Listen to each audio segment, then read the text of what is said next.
C'est l'heure de Local Actu, l'information en Périgord sur RLP.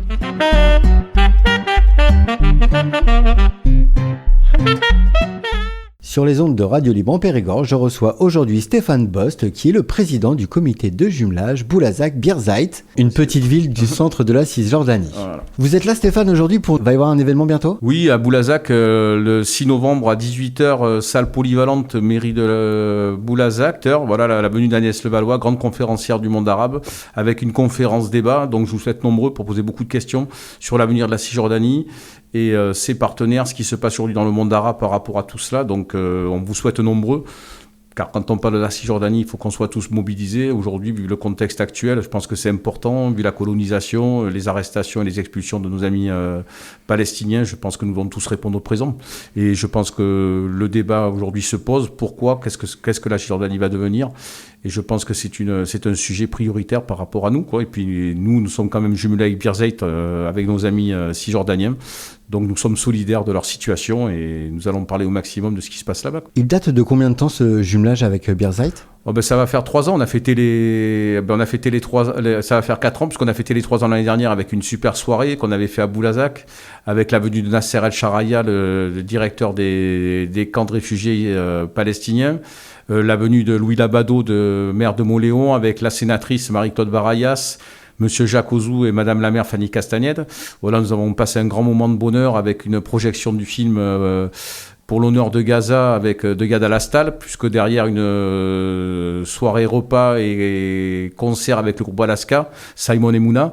Et nous avons fait, en plus, on avait dit qu'on faisait une soirée solidaire, donc nous avons fait une partie un repas à 20 € avec 10 € pour nos amis cisjordaniens et 10 € pour le comité de jumelage. Et 10 € qui seront donc reversés en globalité, multipliés par le nombre de personnes à nos amis cisjordaniens quand ils reviendront à Boulazac. Alors pourquoi vous faites une conférence débat au mois de novembre ? Parce que nous avons la chance d'avoir Agnès Levallois, c'est une grande conférencière qui passe sur toutes les chaînes de télé et qui est spécialiste dans le monde arabe. Je l'avais rencontrée, moi, par l'intermédiaire d'On Palestine à Nontron il y a 1 an. J'avais été très très très touché, et puis très touché par ses connaissances, par son investissement par rapport à cette situation aussi. Et puis c'est quelqu'un qui a énormément de connaissances par rapport au monde arabe et qui nous a apporté justement l'intérêt de savoir comment le monde arabe réagit à cette situation en Cisjordanie, les pays qui soutiennent indirectement la Cisjordanie et la Palestine, ceux qui ne se mouillent pas, ceux qui ont des intérêts économiques. C'est pour ça non plus c'est hyper important de savoir exactement le fonctionnement des choses, et puis c'est donne toujours un éclairage sur ce conflit actuel qui ne devrait pas être, puisque effectivement tout peuple doit être autonome. Comment vous faites pour vous renseigner, vous, sur toutes ces infos par rapport à la Cisjordanie et la Palestine ? Je suis énormément des réseaux internationaux, et puis c'est surtout que j'ai mes amis aussi à Birzeit que je continue, Hassan et Nasser. Donc à partir de là, je suis toujours en contact avec eux pour savoir l'évolution de la situation, et je me rends compte qu'aujourd'hui, à côté de Ramallah, qui reste quand même la capitale de la Cisjordanie, Birzeit est à 50 km, la colonisation avance même sur ces villes-là, chose qui n'était pas déjà il y a quelques années. Donc c'est pour ça qu'il faut rester vigilant, parce qu'à ce rythme-là, il y aura une annexion totale de la Cisjordanie dans les années à venir, et une extermination du peuple palestinien. Et ça, c'est intolérable, ça ne doit pas exister. Donc nous devons tous nous mobiliser par rapport à cela. Elle est comment la situation ? Parce que moi, je n'ai pas la télé à la maison. La situation est catastrophique en Cisjordanie, puisqu'effectivement, l'armée israélienne, alors je prône bien l'armée israélienne d'extrême droite, avec un gouvernement, avec Netanyahou, Ben-Gvir. Tous ces gens-là sont des personnages odieux qui expulsent aujourd'hui les Palestiniens de chez eux, qui leur prennent leurs terres, qui les agressent, qui les oppressent, sans compter la colonisation et les colons extrémistes, sionistes, qui en Cisjordanie expulsent les gens, les tuent, prennent leurs terres, détruisent leurs biens. Donc on ne peut plus tolérer cela, quoi. Donc c'est pour ça qu'aujourd'hui, le comité de jumelage, par rapport à ces interventions, nous sommes toujours un comité qui interfère avec la Cisjordanie par rapport à un aspect économique, sportif, culturel, et nous sommes très solidaires d'eux, parce qu'effectivement, on se rend compte que la situation économique actuelle en Cisjordanie est hyper complexe. Non, je pense qu'en une demi-heure, on n'aurait pas tous les tenants et les aboutissants en fait, de ce conflit, et pourquoi en fait, Benyamin Netanyahou arrive à vouloir expulser des peuples, des enfants, des femmes, des hommes aussi, pour un bout de territoire. Si vous pouvez nous l'expliquer comme ça en deux mots. Un petit peu, oui, parce qu'effectivement, Benyamin Netanyahou, déjà, c'est quelqu'un qui déjà a énormément de casseroles niveau judiciaire derrière lui. Donc, la guerre aussi lui permet aussi d'éviter toutes ces problématiques judiciaires. Et en contrepartie, quand on s'allie à des gens d'extrême droite comme Ben-Gvir, tous ces gens-là qui sont des extrémistes religieux, qui prônent la xénophobie, l'appel à la destruction du monde, à la destruction des Arabes, c'est totalement intolérable. Donc effectivement, au jour d'aujourd'hui, on est totalement contre ce gouvernement d'extrême droite, et quand on s'allie à des gens comme ça, on sait très bien ce que ça donne. Donc c'est pour ça qu'actuellement, on le voit dans beaucoup de villes de Cisjordanie, les gens sont expulsés, arrêtés, persécutés, tués. Puis il n'y a pas que sur la Cisjordanie. Aujourd'hui, le gouvernement israélien, je dis bien toujours d'extrême droite pour pas qu'il y ait d'ambiguïté, se permet d'aller aussi coloniser une partie du Liban, coloniser une partie de la Syrie. Donc aujourd'hui, je pense que la grosse problématique, c'est que le gouvernement israélien veut étaler tout son sionisme sur cette région-là, quoi. Et là, il faut vite interférer dans ce contexte parce qu'aujourd'hui, tous ces pays-là vont être annexés. C'est totalement intolérable. C'est quoi la différence entre être antisémite et être antisioniste ? Être antisémite, c'est ne pas aimer les juifs. Et aujourd'hui, moi, je n'ai rien contre la religion juive. C'est des gens que j'aspire à rencontrer, avec qui je discute. Et effectivement, moi, j'ai pas de problème avec la religion, puisqu'effectivement, tout le monde est apte à... Après, c'est effectivement les idées sionistes sont des idées qui veulent effectivement regrouper la Syrie, le Liban dans une totalité d'État d'Israël. Et aujourd'hui, on ne peut pas accepter tout cela. Et puis, c'est de toute façon, à partir du moment où on est sioniste, effectivement, on prône une politique anti-arabe, anti-palestinienne. Donc ça, c'est intolérable et ça, on ne peut pas l'entendre. Voilà, c'est pour ça qu'effectivement, il ne faut pas mélanger l'antisionisme et l'antisémitisme. Ce sont deux choses bien différentes. Et quand on est antisioniste, on n'est pas antisémite, et réciproquement.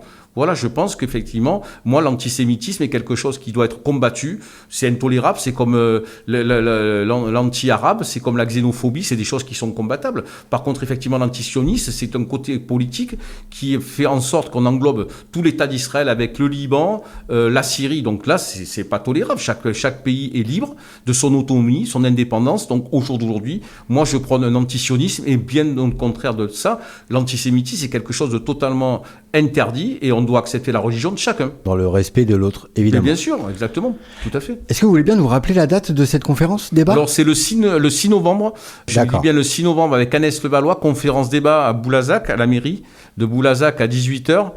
Salle polyvalente, donc on vous attend avec une vente de produits palestiniens, et puis surtout un débat d'échange d'idées, et puis effectivement avec quelqu'un qui va nous éclairer, parce que on attend septembre, les choses vont encore évoluer, alors bien sûr pas forcément dans le bon sens, mais justement qu'est-ce qui va évoluer, les relations dans le monde arabe vont-ils bouger, des pays vont-ils se manifester, des pays vont-ils forcément se battre par rapport à la cause palestinienne, parce qu'effectivement on se rend compte qu'aujourd'hui beaucoup de dirigeants ne se manifestent pas pour la cause palestinienne dans les pays arabes, mais c'est surtout la population qui monte au créneau dans les pays arabes. On le voit au Maroc, on le voit dans beaucoup de pays où les gens manifestent. Quels vont être les comportements de ces pays-là au jour d'aujourd'hui ? Vont-ils monter au créneau ? Que va-t-il se passer ? C'est important d'en dialoguer. Et puis on aura un regard sur Madame Levallois, qui est partie au Liban il n'y a pas si longtemps que ça. Quel est le ressenti au Liban ? Des dirigeants libanais qui soutiennent aussi le Hezbollah. Encore une fois de plus, on prend des partis terroristes, mais aussi des partis d'indépendance, parce qu'effectivement, on a le droit dans un pays de se battre pour sa liberté.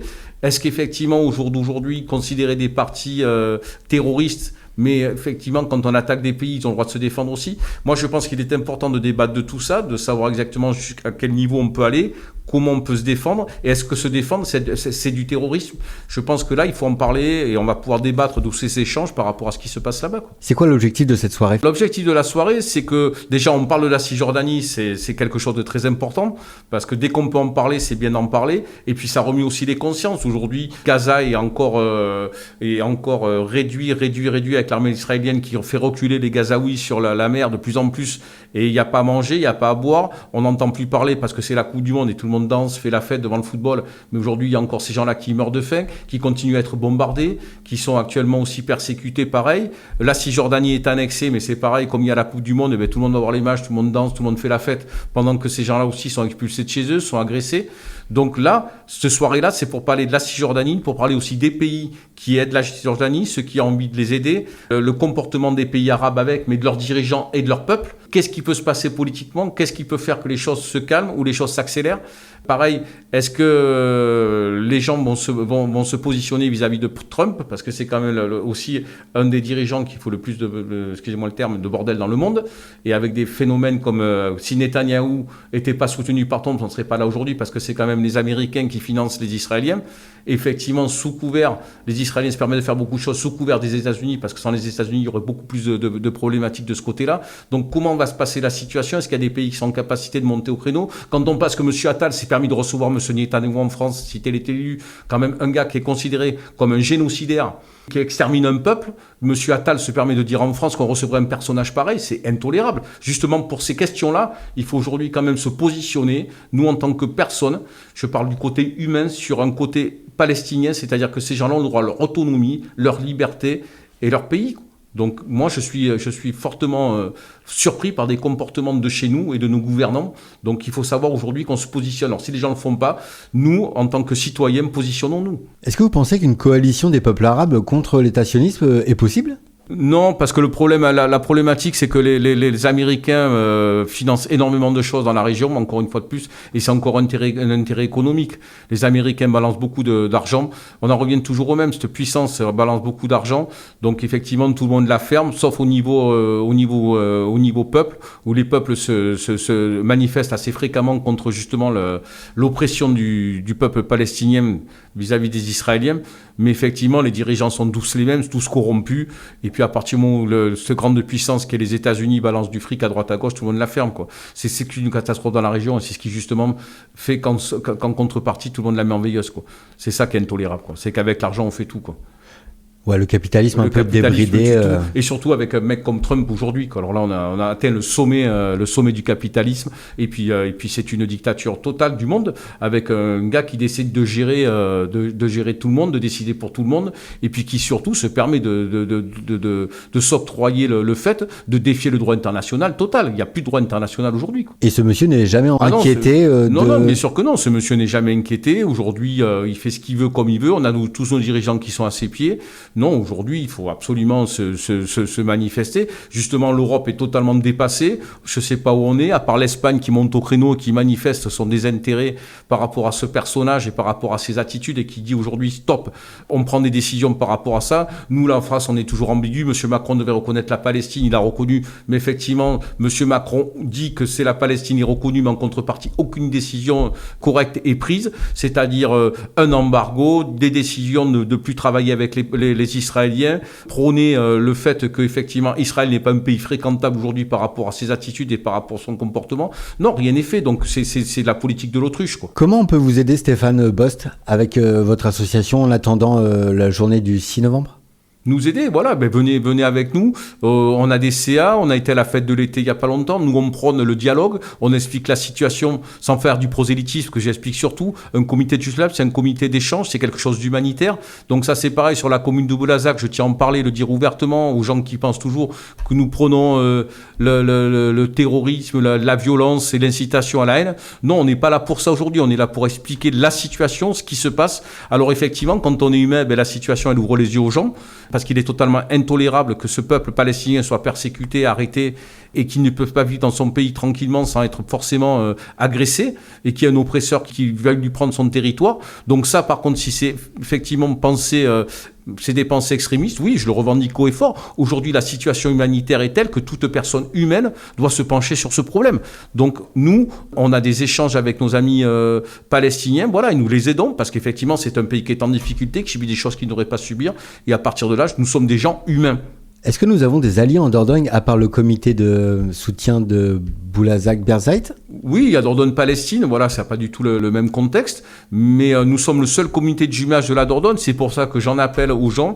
Effectivement, un comité de jumelage, je l'ai toujours dit, on en reparlera, parce qu'on fera quelque chose pour expliquer qu'effectivement, nous, c'est un contexte, j'ai toujours dit, politique, mais derrière tout ça, il y a un côté humanitaire, et c'est ce que nous priorisons, nous, la discussion, le dialogue, l'ouverture, les aides de nos amis cisjordaniens, par rapport justement au fait de plaider leur cause constamment, et de monter au créneau sur chaque manifestation. Chaque fois qu'on peut parler de Palestine, on en parle, et forcément jamais dans la violence et dans la haine, dans le contexte d'expliquer réellement ce qui se passe, et rien que d'expliquer réellement ce qui se passe permet aux gens d'ouvrir les yeux sur ce qui se passe là-bas. Et quand vous dites que vous êtes un comité de jumelage, ça veut dire que des fois il y a des échanges entre des Périgourdins et des Palestiniens alors aujourd'hui, c'est plus compliqué parce que vu la conjoncture actuelle, mais on a une délégation qui est venue pour signer une charte. Nous, on est parti d'abord au début là-bas pour signer une charte justement d'échange par rapport à ça. Et on a une délégation qui est venue aussi. Donc oui, il y a des échanges. On a Nasser qui est venu pour les 3 ans l'année dernière, Nasser El-Sharaya, le président des comités de jumelage. Il est venu chez nous parce qu'effectivement, ça aussi c'est pareil, de faire venir des gens quand il est possible de le faire, parce qu'il faut expliquer qu'encore une fois de plus, Israël boycotte le fait que les Palestiniens peuvent venir en France. Il faut demander un visa, il faut que ce soit accepté, il faut passer par beaucoup de choses. C'est-à-dire qu'aujourd'hui, c'est très très compliqué. Donc oui, dès que nous pouvons faire venir nos amis, nous faisons venir. Parce qu'il n'y a qu'eux qui peuvent témoigner réellement du vécu qu'ils ont là-bas. Et je pense que voilà, avec leur vision de ce qui se passe, malheureusement de réalité, de ce que je disais tout à l'heure, par rapport à leur persécution, oui, c'est eux qui parlent. C'est eux qui peuvent rendre conscience aux gens de ce qui se passe réellement là-bas. C'est vous qui êtes à l'initiative de ce comité de jumelage ? Non, c'est le maire, M. Jacques Ozou, suivi par Mme Castagnède. Voilà, ça a été fait par M. Jacques Ozou, qui m'a fait confiance par rapport à la présidence du comité de jumelage, Mme Castagnède, qui a été réélue cette année. Alors ça, c'est pareil, je reconnais que la maire, j'aimerais faire un petit mot sur la maire, qui a été beaucoup critiquée. Alors oui, c'est une dame qui est très investie dans les causes humanitaires, qui est très investie, qui est très humaine. Elle a soutenu le comité de jumelage dès qu'elle a pu le faire. Dès qu'il y a une initiative du comité de jumelage, elle monte au créneau. Je pense qu'effectivement, c'est ce que je disais l'autre jour, c'est une femme qui s'occupe de sa commune, mais qui ne reste pas focalisée que sur sa commune, mais sur la communauté internationale et sur les conflits actuels. Et ça, je pense que c'est justement quelque chose qui est très important. On peut être une bonne mère, s'occuper des contextes locaux et d'avoir une vue internationale. Et je suis désolé, en Dordogne, c'est la seule qui a ce contexte. Et Mme Castagnède, je vous remercie. Nous, on nous a reproché surtout de soutenir notre maire. Moi, Stéphane, j'ai soutenu Mme Castagnède parce qu'effectivement, j'ai estimé que par rapport à nous et par rapport à ce qu'elle nous avait apporté, par rapport à la confiance qu'elle nous avait octroyée, on avait envie qu'elle continue avec nous. Alors, au-delà de ses idées par rapport à la personne elle-même, donc je tiens à dire, et j'en suis fier aujourd'hui, que je suis très content de travailler avec Mme Castagnède. Et que c'est une femme exceptionnelle. Voilà. C'est vrai que j'ai eu l'occasion de la rencontrer dans d'autres actions. Est-ce que vous avez un message à faire passer aux auditeuristes de Radio Libre Périgord ? Écoutez, je suis assez fréquemment sur les réseaux sociaux. Alors je sais qu'effectivement, voilà, aujourd'hui, les gens ne travaillent que comme ça. Moi, ça me gêne parce que je préfère le contact et le dialogue humain. Par contre, oui, je remercie tous ceux qui likent mes commentaires, likent mes interventions. Voilà, je vous remercie parce que vous savez très bien que je suis engagé dans la cause palestinienne et que mes amis palestiniens sont quelque chose de très cher à mon cœur. Et que la cause palestinienne, moi, n'est pas politique pour moi, mais c'est déjà une cause humanitaire, une cause, comme j'ai toujours dit, une cause logique et humaine. Donc voilà, écoutez, continuez à nous soutenir, ne serait-ce que par vos likes, quand on fait des manifestations, venir. Et effectivement, le comité de jumelage est quelque chose d'ouvert à des gens qui sont humains et qui ont envie de se battre pour la cause palestinienne. Voilà, écoutez, je vous remercie à tous. Merci beaucoup Stéphane Bost. Je rappelle que vous êtes le président du comité de jumelage Boulazac-Birzeit. Tout à fait, merci de m'avoir reçu Radio Libre en Périgord. Avec grand plaisir. Au revoir et à bientôt.